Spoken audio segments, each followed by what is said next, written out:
और बिहार इलेक्शंस में वोटर्स को अपनी ओर खींचने के लिए पॉलिटिकल पार्टीज जो हैं, कोई किसानों से संवाद कर रहा है, कोई महिलाओं से रोजगार का वायदा कर रहा है और इसी फहरिस्त में तेजस्वी यादव युवाओं के साथ क्रिकेट खेलते नजर आ रहे। देखिए।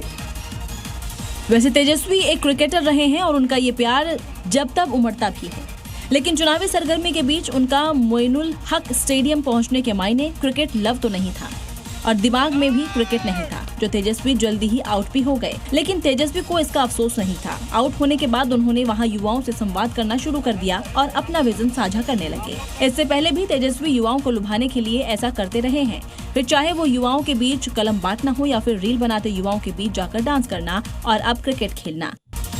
बिहार इलेक्शंस को लेकर बीजेपी सांसद प्रवीण खंडेलवाल ने एनडीए की जीत का दावा किया। उन्होंने साफ कहा कि पीएम मोदी के मार्गदर्शन में बिहार में विकास का नया दौर शुरू हुआ और हमारी सरकार ने राज्य में कई ऐतिहासिक आयाम स्थापित किए।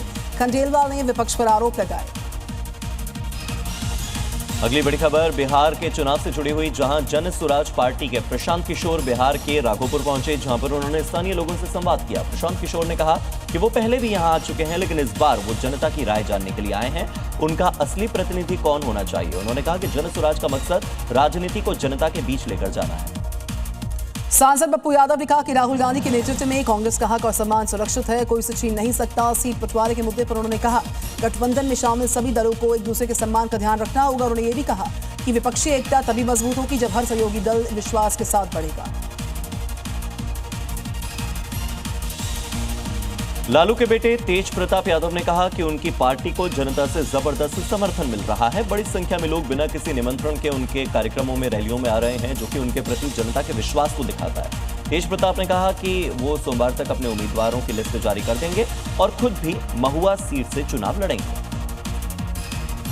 कांग्रेस नेता मनोज कुमार ने एनडीए की सूची जारी नहीं होने पर तंज कसा। कहा गठबंधन में झमेला फंसा हुआ है। उन्होंने बिहार की 20 साल की बदहाली का जिक्र किया और कहा कि राज्य में स्वास्थ्य और शिक्षा की स्थिति बदहाल है। राशन योजना में भारी घोटाला हुआ। हर महीने 48 लाख लीटर केरोसिन दिया गया, लेकिन 4 लीटर ही बांटा गया। बिहार चुनाव में यूपी के सीएम योगी आदित्यनाथ एनडीए का प्रचार करेंगे। दिवाली के बाद वो चुनाव प्रचार की शुरुआत करेंगे। सीएम योगी 20 से ज्यादा रैलियों को संबोधित करने वाले हैं। सीएम योगी की रैलियों के एजेंडे में विकास और भारतीय जनता पार्टी की उपलब्धियों को प्रमुखता से पेश करना शामिल होगा।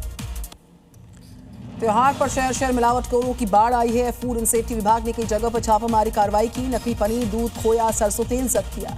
त्योहारों के दौरान स्वास्थ्य सुरक्षा को ध्यान में रखते हुए विभाग ने निगरानी बढ़ाई है। दोषियों के खिलाफ कड़ी कार्रवाई हो रही है। पश्चिम बंगाल में भारतीय जनता पार्टी के विधायक और विपक्ष के नेता शुवेंदु अधिकारी ने दुर्गापुर गैंगरेप पर गंभीर आरोप भी लगाए हैं। उन्होंने कहा कि ममता बनर्जी के शासन में यहां पर बेटियां सुरक्षित ही नहीं है।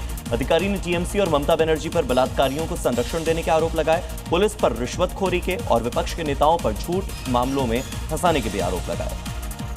रामभद्राचार्य ने कार्यक्रम में आरक्षण नीति पर बदलाव की मांग की। उन्होंने कहा कि जाति के आधार पर नहीं, आर्थिक नीति पर दिया जाना चाहिए आरक्षण। समाज में वास्तविक जरूरतमंदों को इसका फायदा मिलना चाहिए। समावेशी समाज की जरूरत पर जोर देने पर नीतियों में बदलाव लाकर हर व्यक्ति को उचित अवसर मिलना चाहिए।